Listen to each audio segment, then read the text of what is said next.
on the News Channel 5 network. This is Titans Talk.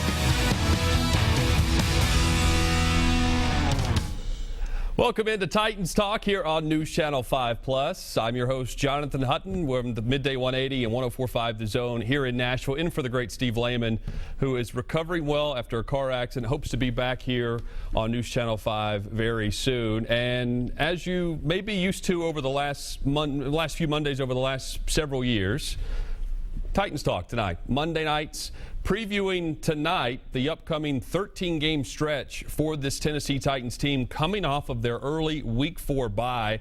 A little bit later, Ken Whisenhunt addressed the media today along with quarterback Marcus Mariota. We'll hear from both of them later in the hour, but we begin with a good friend and colleague and a fantastic reporter and writer for TitansOnline.com. Jim Wyatt joins us on the show. Jim, how are you?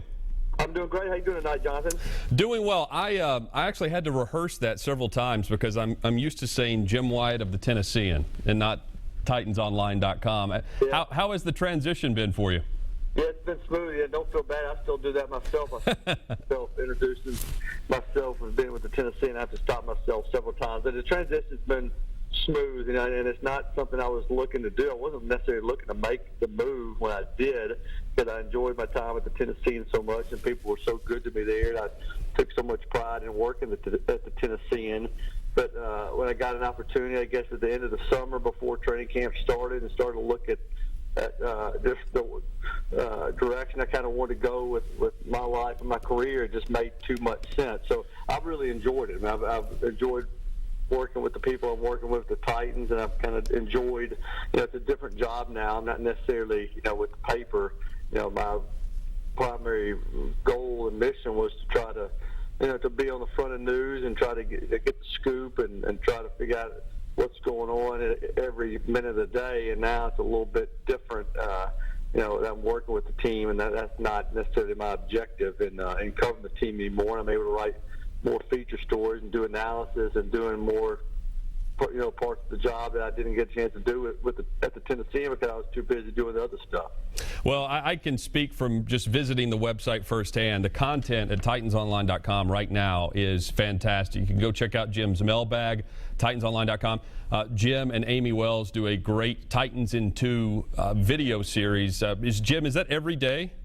It's every day. Tuesdays we don't do it, but during the season it's every day.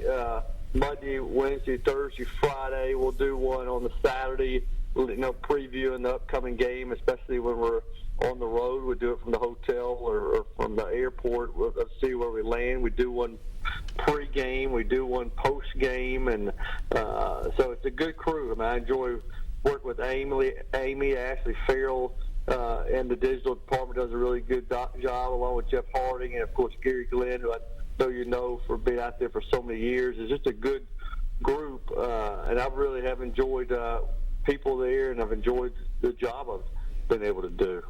Follow Jim on Twitter at JWyattSports. All right, Jim, this is a Titans team, early bye week, and they're at 1-2 after the first 3 games. Same record at 1-2 as they were at this time last year, but this is a much better team just watching them in person and going back through some of the games. It just feels different. There's more excitement on offense. It starts with Mariota, but it's really been more than that. It's a more complete team than what we saw a year ago. I agree. And they, even in games like Cleveland when they fell behind 21-0, and they get to Indianapolis and they got to a slow start, you just always feel like they're still in the game, and a lot of that's because of Mariota. I think a lot of that's just because it seems like this is a hungrier team, a team that's going to fight until the end. And not saying that last year's team had a bunch of quitters, but I don't think they were capable of coming back based on the personnel last year. And I think at some point along the way they kind of lost their way and lost their enthusiasm a little bit when things started to fade away and any kind of playoff hopes faded away. And that was early in the season, just the way the year went.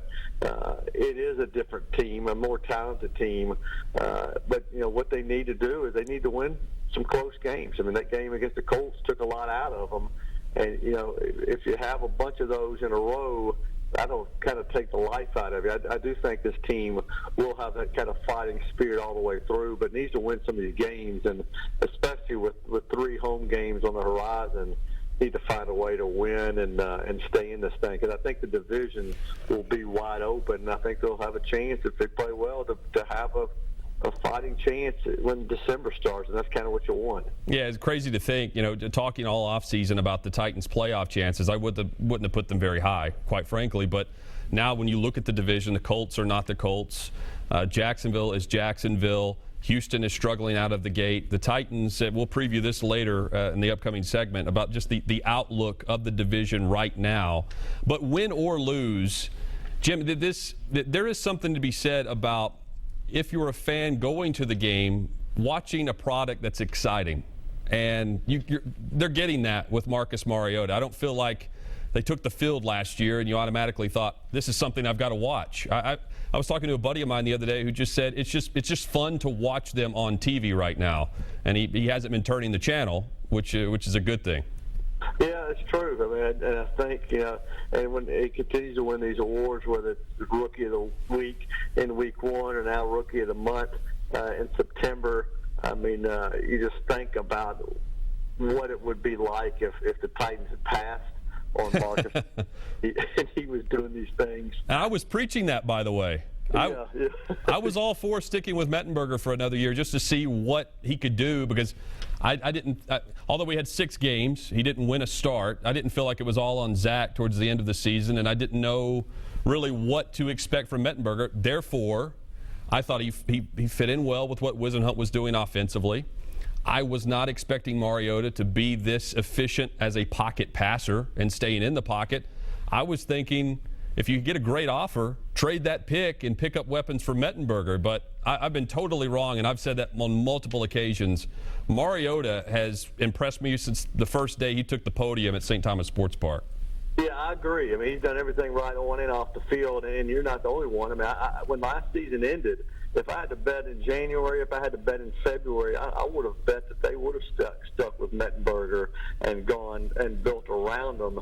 And I firmly believe this. I think when last season ended, and I think early on in the process, I do think that they were of the mindset that they were going to build around Mettenberger, but they fell in love with Mariota, and that started, I think, when they started spending time with him. Russell Webster went to the Rose Bowl and saw him, and they started looking at the tape, and then they spent time with the Combine and went to Oregon and brought him to Nashville. And I think along the way, they fell in love with the kid. They talked to people around him that certainly kind of helped tip the scales a little bit, and I think he changed their mind. I'm not saying their mind was made up when the season ended that they weren't going to do it, but the way he kind of conducted himself when he was around them, I think the possibilities they started envisioning when they spent some time around him and looked deeper at his skill set, I think he convinced them that, hey, you better not pass. And that's why when the draft came along, it was going to take just an incredible offer to get him out of their hands. And I definitely think, even though I know a lot of fan base was not very fired up about this pick leading up to the draft, and really not fired up about it immediately after he was the guy, but since, he's definitely proven to be the right person at the right time for this franchise. Jim Wyatt of TitansOnline.com with us here on News Channel 5 Plus for Titans Talk this evening. Jim, you've covered the team since 1999. Watching this rookie come in with this locker room, what has impressed you the most with Mariota? It could be on or off the field. What comes to mind first over his first 3 weeks and really first 2 months if you count training camp? Well, I think, and I think as we all know, I mean, when a lot of guys on this team didn't necessarily think they needed a quarterback, and we're kind of thinking along the same lines as maybe we were, and that, that Mettenberger had the arm, has a skill set, why not build around him? And so when they picked Mariota, I think he had to kind of prove himself to a lot of the veterans and certainly a lot of Mettenberger's friends. And because this is a young team, I mean, it's full of young guys who would kind of like seeing Mettenberger's work ethic and his approach, and think he's got a strong arm. So when Mariota came in, he was, he had to win some people over. And I think what I was most impressed with is just how quickly he was able to do it. I mean, he even won Meckberger over quickly, just because he's such a pro and such a humble kid, and he didn't come in here stepping on anybody's toes or do anything that would have rubbed people the wrong way. I mean, he just got straight to work. You know, I was impressed with him from the first day I saw him on the practice field, just by the way he carries himself and just the way he throws the football, and really been impressed over time with his decision making, because I've seen the Jake Lockers and I've seen the Vince Youngs, I've seen the young kids on the practice field that just consistently make throws where you look around and say, what's he doing? You know, why is he throwing the ball there? And Mariota has not done that. I mean, I can still, games and practices, probably count the amount of interceptions he's thrown on one hand, which is remarkable, because this guy's been around here for so long. So he's just been the complete package so far, and exceeded everyone's expectations. Well, and consider the pressure that's on his shoulders, leading the franchise where it was last year, being the number 2 overall pick, being the face of the franchise, and being anointed as that. But you can't really tell whenever through training camp, through the offseason, through his first touchdown pass against Tampa Bay. You can't really tell that the guy is either too big for the moment, or the highs are never too high, the lows are never too low with him. And to me, that's what stands out. A guy who certainly has a lot of fame, has now a nice bank account. He's still the same Marcus Mariota as he was at Oregon and back in high school. It's just he never wavers. He's very consistent. Yeah, I agree, and just he knows, and it's not rehearsed. I mean, there's nothing phony about this guy. He's asked today about winning the Offensive Rookie of the Month award, and he said it's not about him. It was about the offensive line blocking for him, and the receivers, and the coaching staff, and he does everything he can to take the attention off himself. But with that said, he's more than willing to be out there and to sign autographs and to get the pictures taken and to put the time in at the different events around town where he's needed. And again, there's nothing phony about this guy. I've done a lot of stories on him, talking to people from played soccer with him when he was 8-9 years old, or his coaches who coached him in high school. I mean, he's been the same kid all the way through. I think it's his upbringing. He's got good parents who are very involved. They had parents came here and spent the entire bye week with him, and he's very much a family man. He's very grounded. This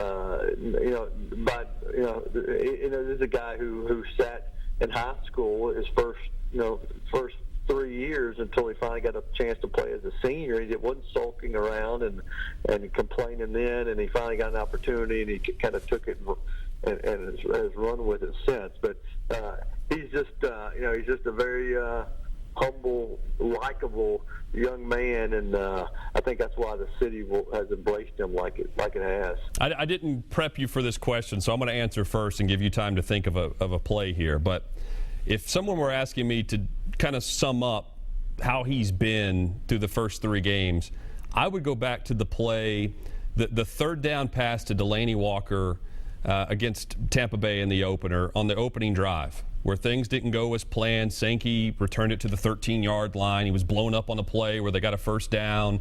And he stepped up in the pocket and delivered a strike to Delanie Walker. Great catch by Delanie. Strong catch in the middle of the field. But the fact that he went through his progressions, stepped up, and did not look to run, but delivered the first down strike, that the very next play they went a 52-yard touchdown to Kendall Wright. That, to me, defines what he's been. He has not been the quarterback that looks to run. He's been the guy in the pocket that's trying to define himself as that type of quarterback. Yeah, I agree. And I've got another play that comes to my mind. It's in some ways similar, but the throw and the athletic ability is against the Colts on the drive. They ended up tying it.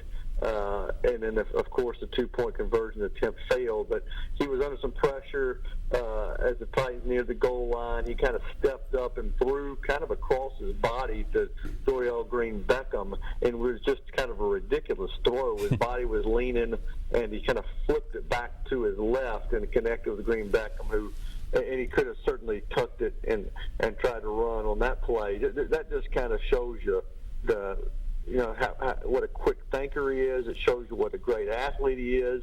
It shows you what great accuracy he has, and it shows you his willingness to kind of stay in there and make plays in the pocket all in one. So, and we're going to see more of that stuff as the more we see him play here down the stretch. You just hope that he doesn't get hurt, and he's able to absorb some of these hits that he's taking. The team can't afford to lose him, because that would take the life out of not only the football team but out of the fan base, to be honest with you, because people are so excited about this guy. One thing they've got to do a better job down the stretch is, 12 sacks after 3 games, way too much. I think it's 64 for the year, and can't afford to have him get beat up. Jim Wyatt, TitansOnline.com, with us here. If you've got another segment, we're going to preview the upcoming 13-game stretch for the Titans, look ahead to this week's game against Buffalo, and go back to what we did last night, John Burton and I, on Sports Central, where we took the good and the bad from the offense and the defense. We'll get Jim Wyatt's perspective on that coming up. Titans Talk here on Sportsline, News Channel 5+. Stick with us.